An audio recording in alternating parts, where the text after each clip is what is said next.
Hey, HorseCenter fans, Matt and I are back with another Breeders' Cup edition. We're talking World Championships and the champions that will come out of it. Matt, what are we talking about? Yeah, folks, we're giving you another way to think about the contenders in this year's Breeders' Cup when we look at the fields and the winners and who might become a champion. Eclipse Awards are on the line at Churchill Downs. Watch the show now.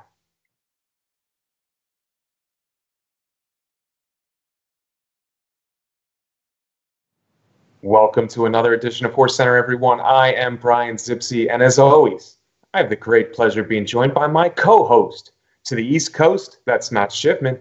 How are you today, Matt? I'm good, Brian. I'm a little bit cooler than I was last weekend. Autumn is here in New Jersey for sure. Same here in Kentucky, Matt. The chill has hit the air in the bluegrass, but we are just a matter of weeks now, a few weeks away. We have friends telling us they're coming to Kentucky for the Breeders' Cup. Matt, you know what the Breeders' Cup is also known as? It's known as the World Championships, Matt. And I'm going to put you to work today on HorseCenter.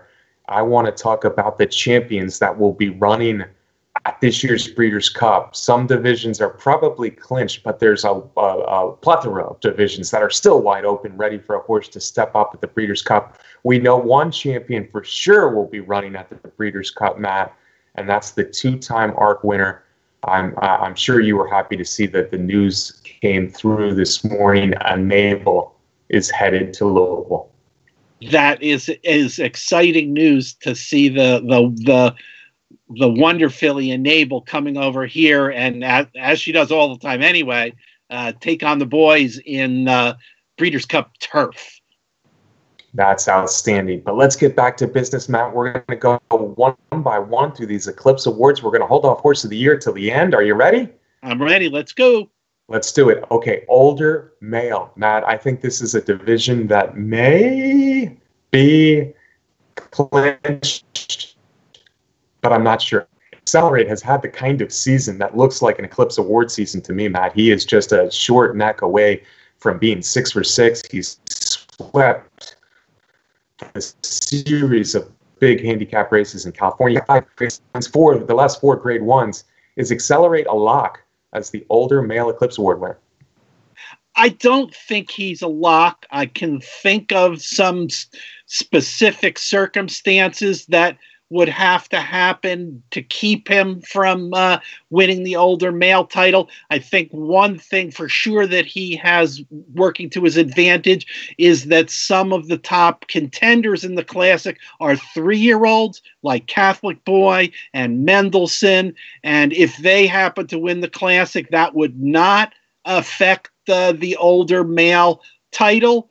But I think about Yoshida in particular, who has 2 grade 1s already, one on the turf, one on the dirt. What if Yoshida wins the Classic, Brian? He's got the big one in there and those other 2 grade 1s. I think that could garner him an awful lot of votes. Absolutely, Matt. You're right on with Yoshida. Listen, if Accelerate can end this conversation rather easily by winning the Breeders' Cup Classic, he will be the favorite in the Breeders' Cup Classic, but it's not an easy race by any means. As you said, there's some viable 3-year-olds, McKinsey, Mendelssohn, Catholic Boy. Any one of those wins, I think Accelerate is the champion older male this year. Gunrunner, I think, was the best older male that ran in 2018, but his one win, one start in the Pegasus World Cup will not carry over to an Eclipse Award. So Accelerate really has been, February through October, has been the best older male in this country. Like I said, 5 wins, a very close and well-run second. He's your leader. He wins it with the Breeders' Cup Classic. A 3-year-old wins the Breeders' Cup Classic. He wins it. Doesn't matter what happens in the dirt mile.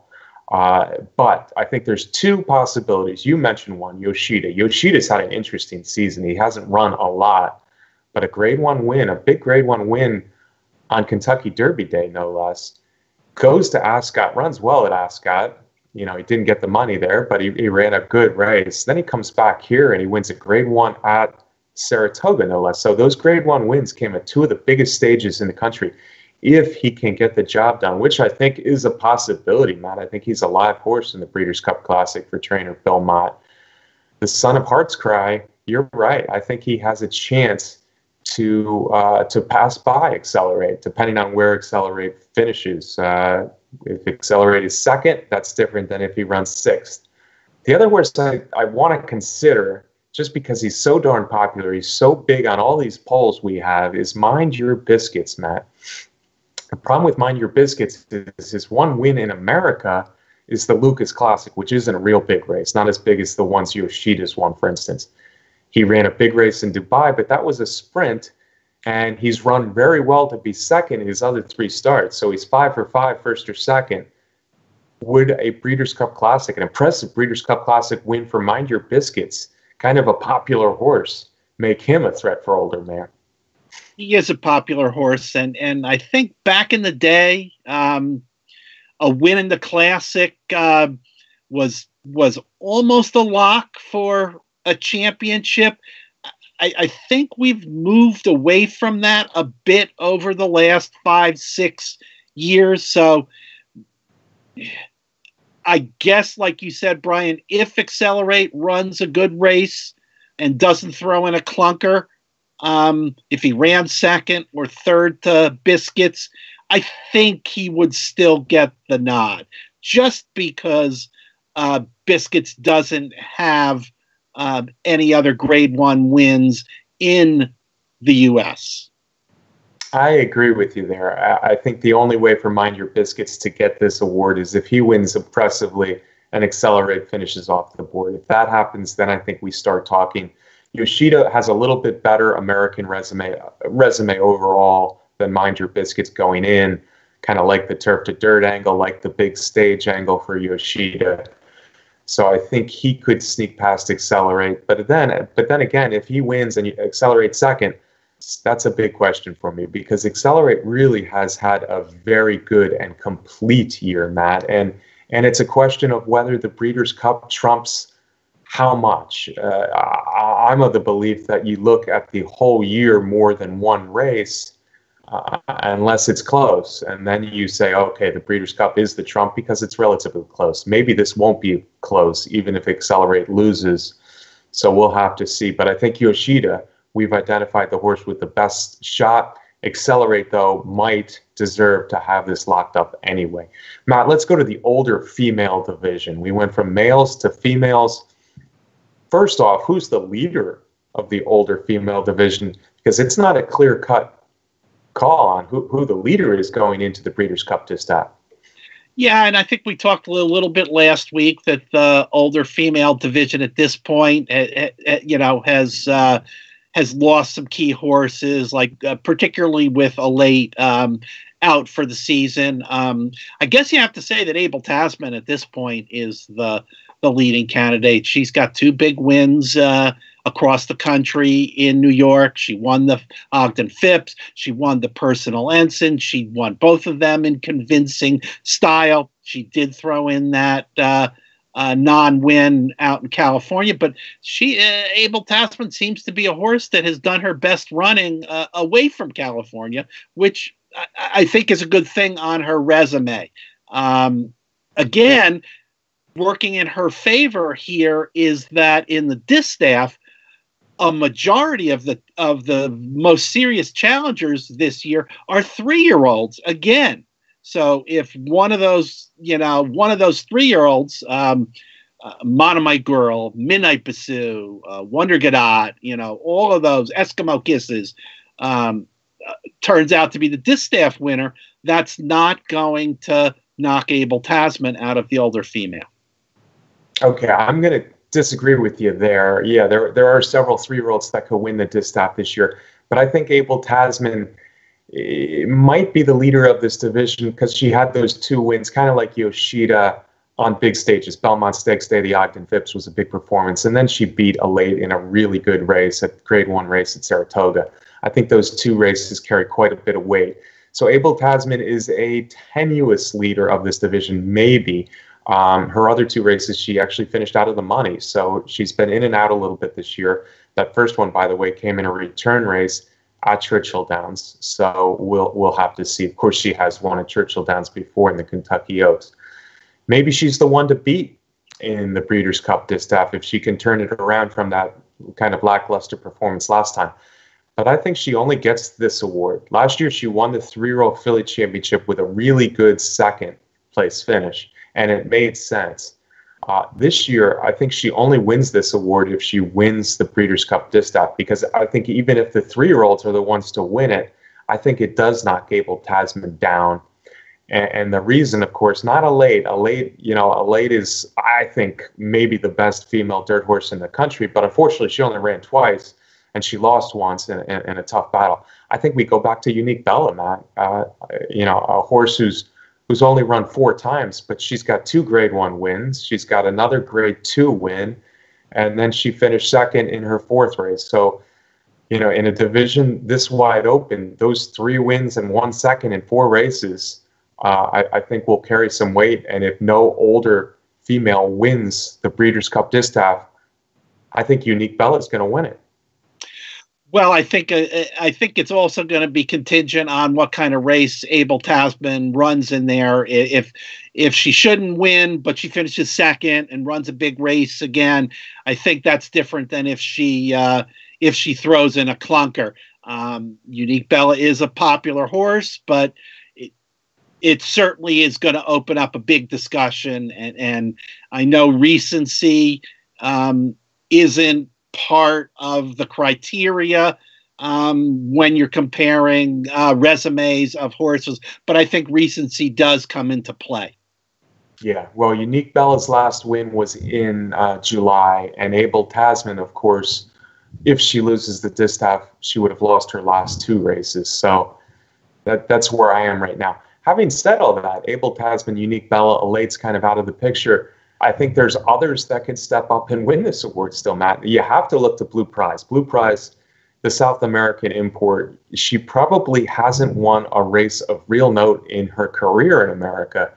But on the other hand, we saw her last fall at Churchill Downs and how good she can be. And quietly, in these races that were not quite marquee races, she's put up a really nice resume.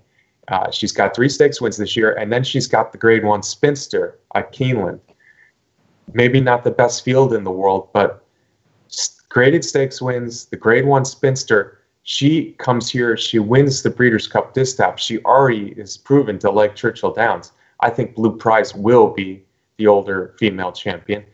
And then I'll throw out another one. I don't know if this other one does it or not, but with a division with no clear leaders, what about Wildcat? Wildcat came a hot horse for Chad Brown from Chile. She ran 2nd and 3rd in a pair of big races at Saratoga. Then she won the Beldame for fun. What if she wins the Breeders' Cup Distaff?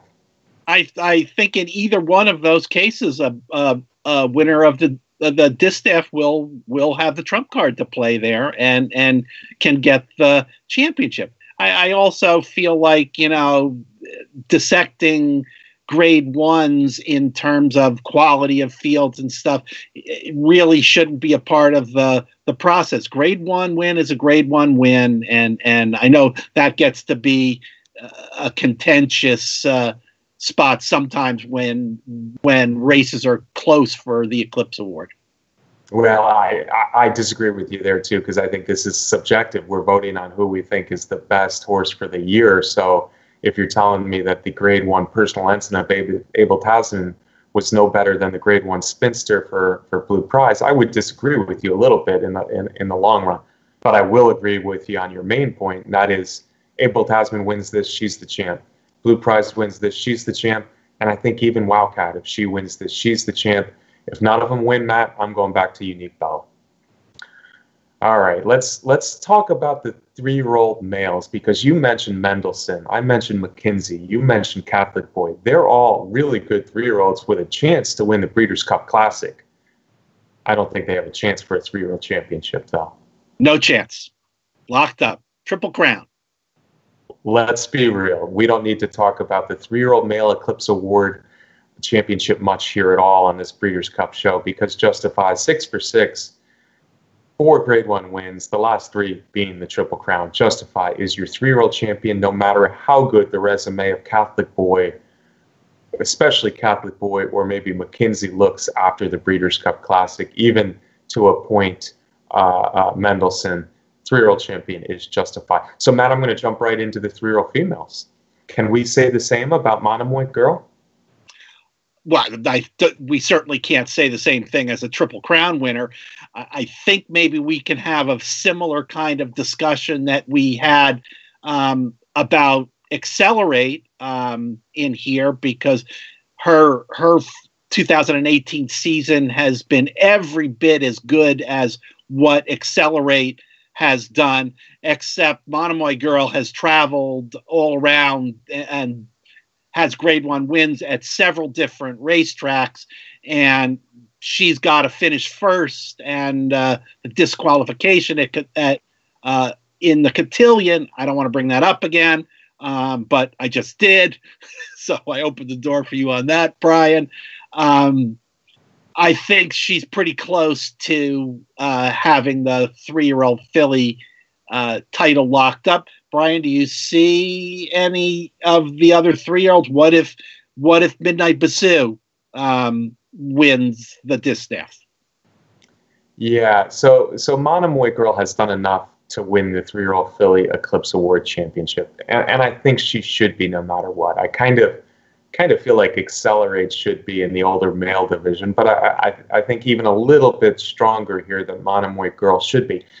The one caveat to that, Matt, is the year that Midnight Bassoux is put together, because she did win a bunch of graded and Grade 1 stakes. She did it on the West Coast.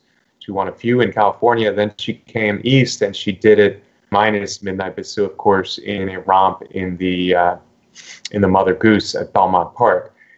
The cotillion, what do you do with the cotillion? If you're of the belief that Midnight Bassoux and Monomoy Girl, maybe Midnight Bassoux deserves that win a little bit more, then maybe Midnight Bassoux is in the running for an Eclipse Award if she wins the distaff and if she does it with style, because that would be a lot of big Grade 1 wins for Midnight Bassoux. As good as the season Monomoy Girl's had, you'd have to at least talk about Midnight Bassoux being in the picture.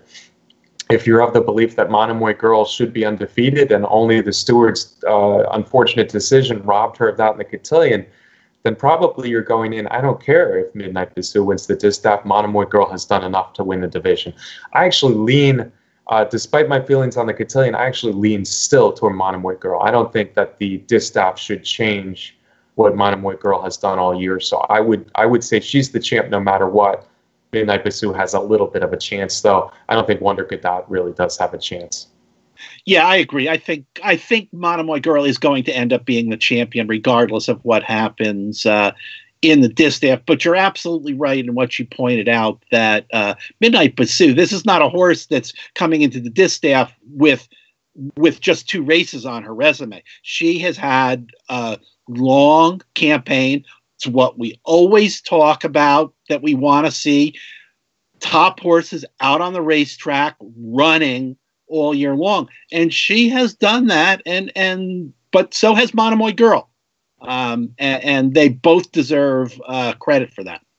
Yeah, Midnight Bassoux actually is running more graded stakes this year than Monomoy Girl. Of course, she's lost more, and Monomoy Girl has beaten her twice, fair and square, and once it was a disqualification that went to Midnight Bassoux's way. So we're both leaning towards Monomoy Girl, no matter if Midnight Bassoux wins. Now, one piece of news that came in the last few days on this distaff, and that, of course, is that Mike Smith, as expected, will ride the older filly Abel Tasman in the Breeders' Cup distaff, which means that Midnight Bassoux needed a rider, her regular rider, Mike Smith. So they picked up Steve Asmussen, the new trainer, or the relatively new trainer of Midnight Bassoux, has picked up the services of Johnny Velasquez. Hall of Fame rider Johnny Velasquez will ride Midnight Bassoux in the distaff. That doesn't hurt her chances, Matt. Certainly. All right, Matt, let's switch from the turf to the dirt. Did I say that? I did. Let's switch from the dirt to the turf here at Churchill. And I want to hear your thoughts on the turf male, because right now I'm going to throw my hands up in the air and tell you there is no Eclipse Award winner yet. The older turf male, I guess the turf male, there's no older, no younger, just turf male division. Yeah, Brian, anything that I was thinking about yesterday as I prepared for the show has changed already with the news that Enable is coming over from Europe to take on the boys in the Breeders' Cup Turf. Now, let's face it, Brian. I think everybody maybe has a free square in their multi-race wagers now with Enable in there. She's won the ARC 2 years in a row. If there's any horse that is the most likely winner on the Breeders' Cup card now, I think it's got to be Enable. So right now we're looking at a wide open male turf division of American horses, and now most of them don't have much chance of getting that elite Breeders' Cup Turf victory, which would give them the championship. Not so fast, my friend. Enable is good. Enable is great. The daughter of Nathaniel has been just a monster throughout her entire career for trainer John Gostin. But Matt, history tells us that ARC winners in the Breeders' Cup Turf come over here, they get that, and they generally don't win. Having said that, I think she's in a really good position to win. There's a lot of things. This is a little different than when say, Dancing Brave came over and was odds on, the wonder horse from Europe, ARC winner, and got beat by Manila, because there's no Manila in here. A few other things about Enable is that she's still fresh this year. She's only had 2 races. She's not coming over with a hard campaign under her belt. She might move forward in the Breeders' Cup Turf. And she's also got a fair amount of early get up and go, which doesn't kind of leave her out of the race early, and then just any dullness at all makes it really hard to get up. She's got the ability to stay close. So for all those reasons, I really do think Enable. I think you're right. I think Enable is the most likely Breeders' Cup winner of all on the card. But let's not give her the race just yet without running. That's all I'm saying. And you're right, though. The turf male, the Eclipse for turf male, really could have been dependent on what happened in the Breeders' Cup Turf, and maybe a good second behind Enable helps the horse win a Breeders' Cup or an Eclipse Award in here. I would maybe look to Robert Bruce, because of all the horses that have been running a distance, I think he's the one that's probably been the most consistent and has done the most this year. He won the Fort Marcy. He had some trouble in the Manhattan. He won the Arlington Million with an impressive late rush. And then he really got no pace to run at in the Turf Classic and was much the best for second in there. You can mention Channel Maker, who got a dead heat win in Saratoga, another second in Saratoga, and then won the Turf Classic impressively. You can mention Glorious Empire, who won both stakes at Saratoga at a distance, the Grade 1 stakes there, although one was in dead heat fashion with Channel Maker. I don't think any of them beat Enable. Maybe if one of them run a really good second, that will bolster their chances. But you know what I think this did? The Enable coming to the Breeders' Cup Turf, obviously it made it tougher for an American to win the Breeders' Cup Turf, but I also think it really improved the chances of one Oscar Performance to be the Eclipse Award winner in this division. Oscar Performance remains my horse to beat in the Breeders' Cup Mile. There will be some good Euros in there, and there'll be some other Americans that he has to deal with, but I like his chances actually in the Breeders' Cup Mile. Still a tough race, and he still certainly could lose. But I think he has a reasonably good chance to win the Breeders' Cup Mile, which, assuming an American doesn't win the Breeders' Cup Turf, I think that would catapult him with his third nice stakes win of the year, mile winner, the Breeders' Cup Mile winner. I think Oscar Performance would get the championship. Yeah, Brian, I completely agree with that. I have that right here in my notes that all of a sudden the mile, the turf mile, becomes a really big race in here in terms of that older male turf Eclipse Award. Oscar Performance has had a great campaign, except for that race out in Chicago, but he came back and won. And hey, the turf mile is as prestigious a race. Breeders' Cup title. So I think it becomes even more significant that race does with the arrival of Enable. Okay, so maybe we both identified Oscar Performance as the most likely winner of this division. I'm going to throw out another probably likely scenario too, Matt. Enable wins the Breeders' Cup Turf. She wins it easy. There's a European that runs second. Oscar Performance is beaten in the Breeders' Cup Mile. Then what? Then who is our turf male champion? And that scenario certainly could happen. I'm just going to throw out a name here, Matt, and you can laugh if you want to. Catholic Boy? Is there any way Catholic Boy could be the turf male champion? I'd have to recheck his record, but as far as I can remember, he's 2 for 2 on the turf. Could analyze it, both races, analyze it. Unfortunately, hasn't looked like the horse I thought he was going to be, but still, 2 nice wins at Belmont Park, 2 for 2. Anyway, Catholic Boy gets the championship if everybody fails at the Breeders' Cup. Interesting angle there, Brian, especially if Catholic Boy runs well in the Classic. What if Catholic Boy wins the Classic? There no doubt will be voters saying you're going to win the Classic and the Travers and have the season that Catholic Boy did and come away empty. I think it opens up that discussion. Right, and it really shouldn't. What he does on third shouldn't affect the turf male champion, but I think you're right, Matt. Human nature says, boy, Catholic Boy has had a heck of a year. Justify is going to get the award over him, but maybe without a real turf male of the older horses champion, they start looking at Catholic Boy. Maybe he deserves something, and maybe he gets that as a consolation prize, if you will. Anyway, everything is wide open heading to the Breeders' Cup in this division. Turf female, I think, is a little less wide open, but there are more questions with the Enable coming from Europe division as well, Matt. Certainly, though, to this point, Sister Charlie is the leader of the pack. That's for sure, and I guess we need to just talk for a minute about is Enable eligible? If Enable wins the Breeders' Cup, will she be eligible for the Turf Female Eclipse Award? Do you have to have a race in North America? Well, that is the race in North America. That one victory. Oh, absolutely. We've seen it. We've seen it several times, Matt. We've seen Goldakova, for instance, win with just the one race in America. So there's no doubt that if Enable comes here and throws a monster performance in the Breeders' Cup Turf against the males, she becomes a viable candidate for the Turf Female Award.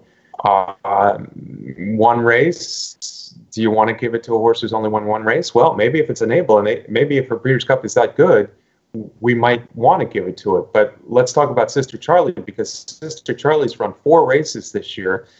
She's won 3 Grade 1 races. She was second in the other, and she very easily could have won that one.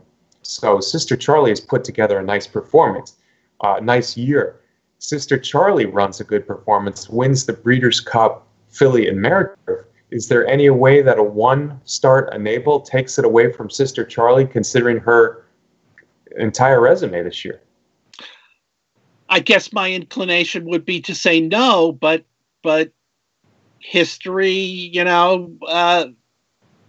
says that it can happen, and with Goldakova beating the boys all those years in the Turf Mile, but this is in the turf. Also, it'll open up an interesting discussion, and I think Sister Charlie's main competition outside of Enable is her stablemate 4-Star Crook. If 4-Star Crook turns the tables on Sister Charlie again in here, and then it's 4-Star Crook against Enable. That's a different discussion, I think. Yeah, well, I'll go as far as to say this. If Enable wins the Breeders' Cup Turf, the only way she isn't a one-race Eclipse Award winner, one-race in America Eclipse Award winner, is wins the Breeders' Cup Filly and Mare Turf, because then I think the resume just is too strong for Enable to trump with one race. So Sister Charlie would be the champion in that scenario. If she gets beat, however, then I think Enable is the favorite if she wins the Breeders' Cup Turf to get the award. Four-Star Crooks put a nice year together, but not quite in the same ballpark as Sister Charlie. If you look at all the races put together and who she beat and who she lost to, she would have something to say if she wins the filly and mare turf against, say, a Naval winning the Breeders' Cup turf. But I think a Naval might get it over Four-Star Crook. And the other scenario, Matt, is a Breeders' Cup filly and mare turf is also won by a European. In that scenario, again, I would look for it first. But if a turf, the filly and mare turf, say a Wild Illusion, comes over here, she could win America's Eclipse Award with only one race in America if she beats down Sister Charlie and Four-Star Crook in the filly and mare turf. I guess that's reasonable, and I think you're right. If Enable wins the turf, I think only Sister Charlie can prevent her from getting that Eclipse Award, and then there's always the scenario of some long shot bomb coming in and winning the filly and mare turf. What does that do to everything? Obviously, if Enable wins, the point is moot. But if Enable doesn't win and there's upsets everywhere, does it go by default back to Sister Charlie? Who knows? Absolutely. We're not going to get through the Breeders' Cup without some bombs coming in. Absolutely, Matt. And let's just boil it down to this: if Sister Charlie wins the filly and mare turf, we agree she's the champion? I guess if I would vote for Sister Charlie, yes. Yeah, her resume would be so strong. 4 Grade 1 wins and a second out of 5 races. If she loses, then Enable becomes the champion, provided she wins the Breeders' Cup turf. Fair? I think so. Okay. And then if Enable loses and Sister Charlie loses, we think Sister Charlie has a good chance to get it, unless it's one of the other favorites like Four-Star Crook or Wild Illusion. Sounds reasonable. Simple. There you go. Okay. On that note, Matt, let's take a break. We're just over halfway done with our Breeders' Cup Eclipse Award show.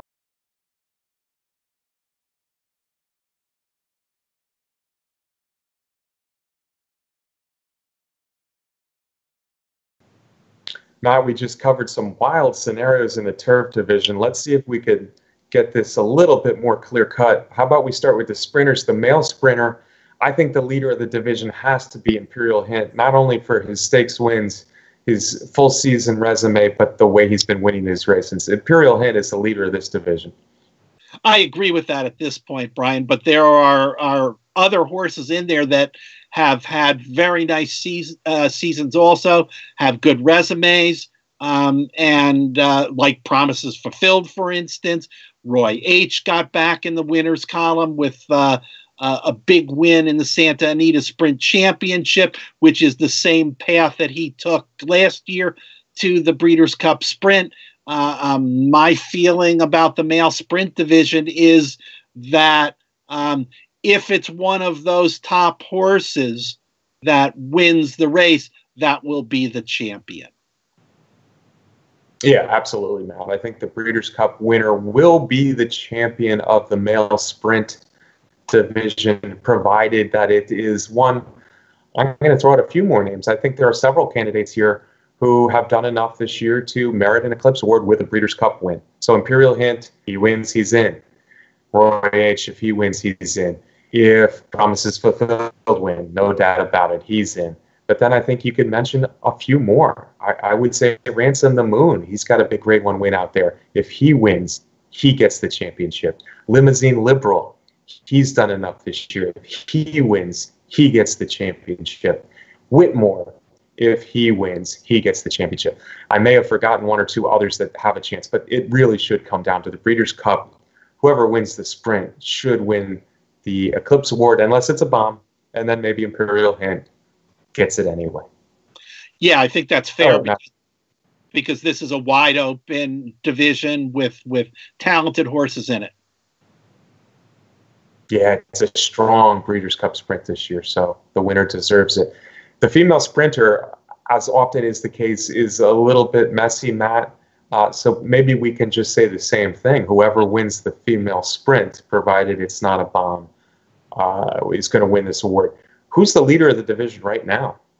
I think some people will say that Selcourt is the leader of the division based on her stellar wins early in the year. She's training up to the Breeders' Cup for John Sadler. So I think she's the leader of the division. But you've got some really good horses in there also. The Unbeaten Dream Tree is in there. Marley's Freedom for Bob Baffert, who she's been coming on like gangbusters late in the summer. Like we said about the male sprinters, I think if any of those three win the race, they're the champion. Yeah, and there's a few others as well. While the sprint really has stronger overall credentials on the male side, I agree with you. The female side right now, it's Selcourt, even though she hasn't run for months and months. Her 3 races early in the year in California were so good, so impressive, so strong, that she would be the champion if it was voted on before the Breeders' Cup. But of course, we're going to see what happens in the Breeders' Cup filly and mare sprint, and very likely, just like the males, whoever wins the female sprint will win the Eclipse Award, unless it's a bomb. All right, Matt, let's go to the 2-year-old males. The 2-year-old males are fun for many reasons. It's a look into the future, but the 2-year-old male Eclipse Award is a big championship in its own right. I think right now, if we had to say who the leader is, it would be pretty clear-cut. Game winner, undefeated coming out of California, has done enough right now to be a clear-cut leader coming off those 2 nice Grade 1 wins in California. But the Son of Candy ride still has work to do. Yeah, Brian, and with today's horses and today's trainers, I should emphasize today's trainers. The 2-year-old division has become a division where Breeders' Cup winner is going to be the champion. They just don't come in with resumes. They come in with 2 races. They come in with 3 races. So they don't come in with enough victories on their card to overtake the Breeders' Cup winner if it's not one of them. It happened last year. It was probably one of the divisions that was most debated, most discussed, when Good Magic was a maiden, won the Breeders' Cup Juvenile, and the debate went on, should it be Good Magic or should it be Boldoro, in terms of him having more races. We know what happened. Good Magic got the nod. I think the same thing will happen this year. Whoever wins the Juvenile will be the champion. Yeah, and it might be as simple as that, even if there is a long shot. Remember, Good Magic was a bit of a long shot last year, Matt. I will say this, though. American Pharoah, if you remember just a few years back, American Pharoah did not run in the Breeders' Cup and only had a couple wins, and he was the champion. So his impressive wins, the same races that Game Winner won, were enough to give American Pharoah the championship. Although that year, of course, American Pharoah was unable to run in the Breeders' Cup Juvenile. He was on the bench. So when there was no super impressive Breeders' Cup Juvenile winner, we went back to those 2 big wins by American Pharoah and gave him the championship. And the rest, as they say for that horse, was history. This year, though, I think Game Winner's in a different position. First off, he hasn't been quite as impressive as American Pharoah was in winning the Del Mar Futurity and what's now called the American Pharoah.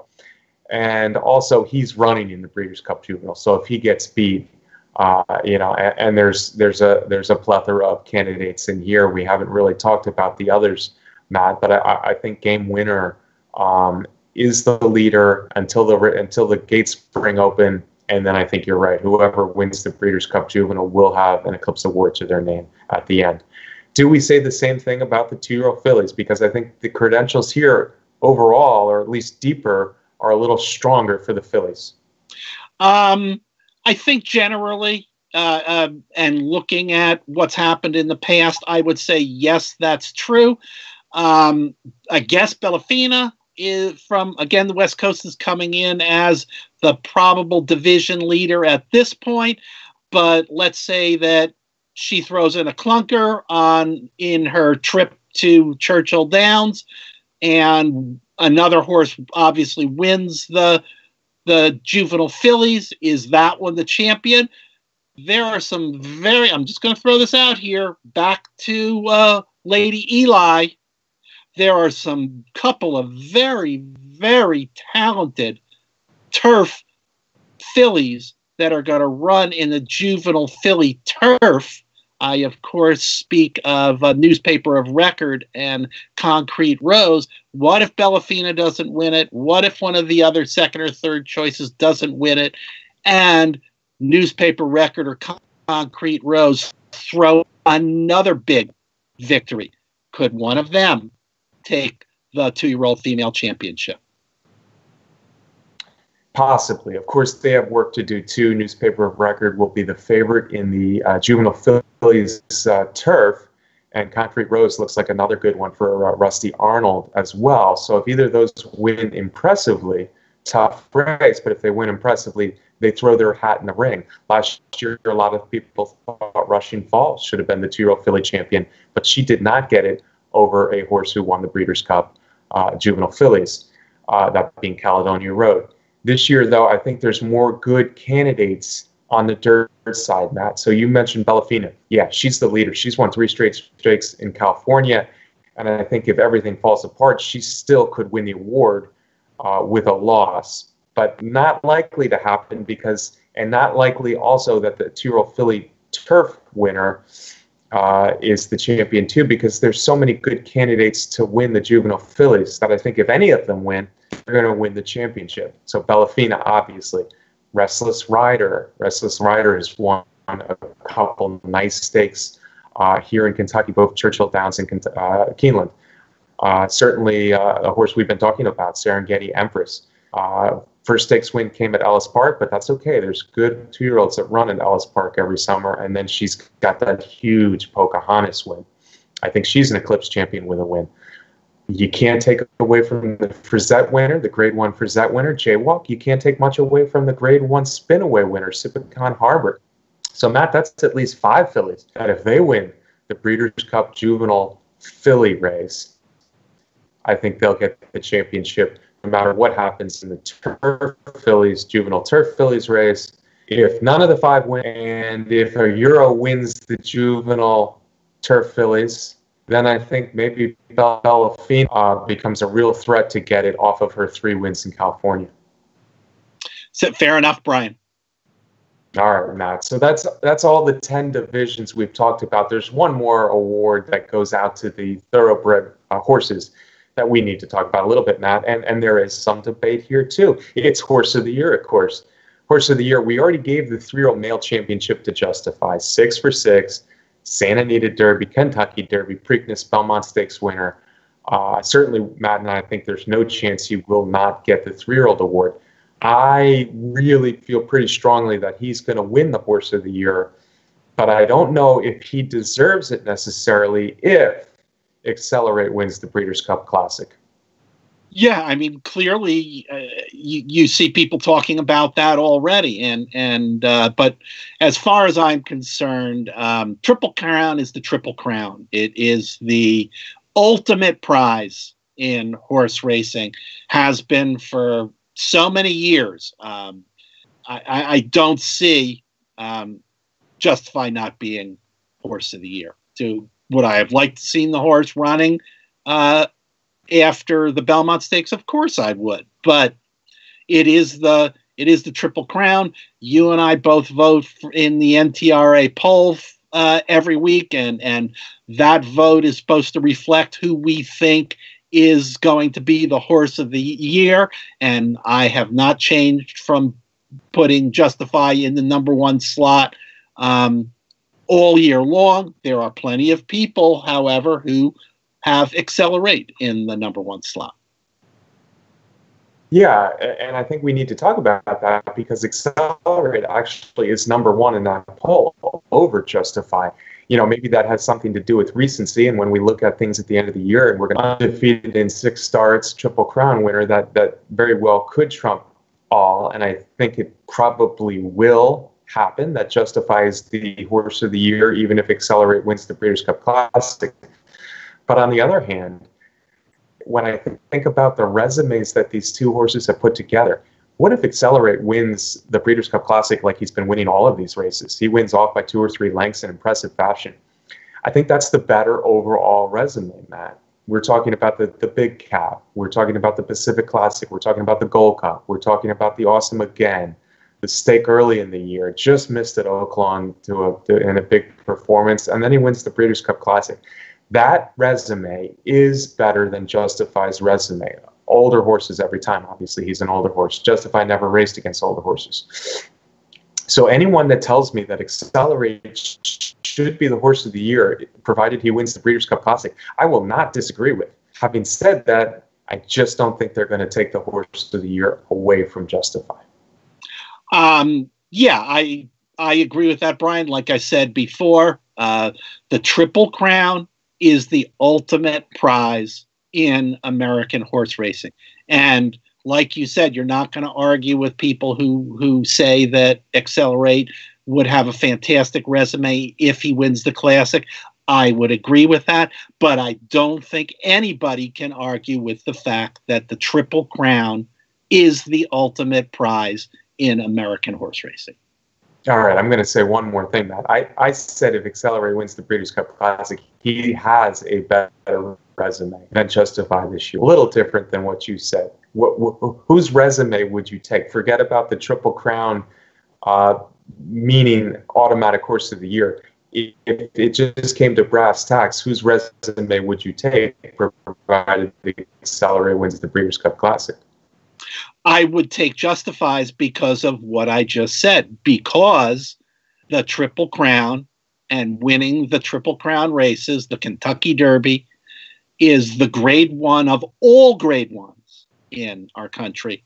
That is the ultimate prize, and Justify, therefore, has the best resume. I do want to say, that do I agree that that's the way it should be? I don't know. Am I excited about giving the horse of the year to a horse that stopped racing in June? No, not necessarily. But I think that's the way it will be. Yeah, and Matt, you're right. In that, I think the horse of the year race was over as soon as the Belmont finished, and I think that's what will ultimately happen. We should give a little bit of props here to Monomoy Girl. She wasn't in this horse of the year discussion. Justify, Accelerate. Monomoy Girl, if she wins the Breeders' Cup Distaff, just had a wonderful year. She would have finished first in all 7. She ran in 7 big female races, and she would have finished first in all 7, having been only disqualified out of the cotillion. So if she wins the Breeders' Cup Distaff, Monomoy Girl deserves a big minor mention here as a second or third place finisher in the horse of the year race. Hey, Matt, can I get a closing shot from you today, a little over 2 weeks out from the Breeders' Cup? Sure, Brian. I think we've talked enough about horse racing. I want to give some congratulations out to my HorseCenter teammates who were impressive competing this weekend. My friend Brian Zipsey winning a Kentucky tennis championship with his tennis team. Congratulations, Brian. We're really proud of you. And Brett Workman, we've been calling him the Iron Man all along because we knew he was preparing for the Louisville Ironman. And Brett completed the Ironman triathlon. My goodness, what an accomplishment. It boggles the mind. Congratulations, Brett and Brian. Thank you, Matt. We appreciate it. Mine was definitely a team effort, and what Brett did, yes, boggles the mind. Iron Man, he told me about a year ago that he was going to do this, and he did it. Congratulations, Brett. Hey, Matt, let's trail off with maybe the greatest Breeders' Cup race ever, one of the best ever. It happened 30 years ago right here at Churchill Downs, 30-year anniversary from a wonderful Breeders' Cup. And the biggest story of that day was the undefeated Personal Ensign running down the Kentucky Derby winner winning colors in a unforgettable Breeders' Cup distaff. We'll see you next week right here on HorseCenter. Personal Ensign has taken her place in the starting gate, and she will certainly take her place in history as one of the greatest fillies of all time. She seeks to retire here undefeated, the first major American horse to do so in 80 years. There is a Derby winner in the field in Winning Colors who seeks to stop her streak at 12, and they're up in the distaff. Goodbye Halo broke well in Winning Colors now, and she's going to run right on the lead early. Well, On the Move has come out running in third, and she's taken in hand. Integra now has been gathered back in fourth position as they head for the first turn. Personal Ensign was away in good order now. She'll be floated a bit wide going into the turn by Sham Say. Epitome is saving ground all the way on the inside.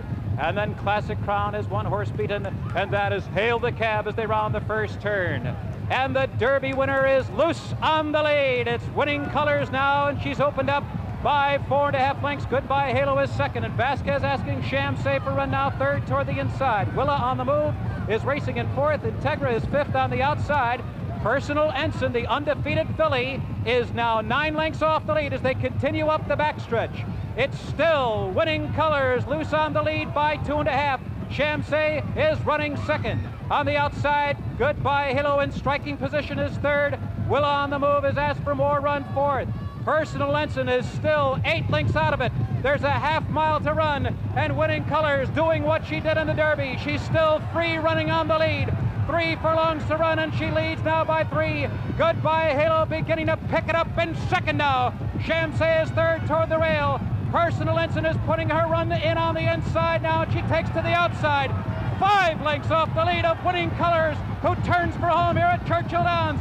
Stevens going to a vigorous left-handed whip, holding on by 2.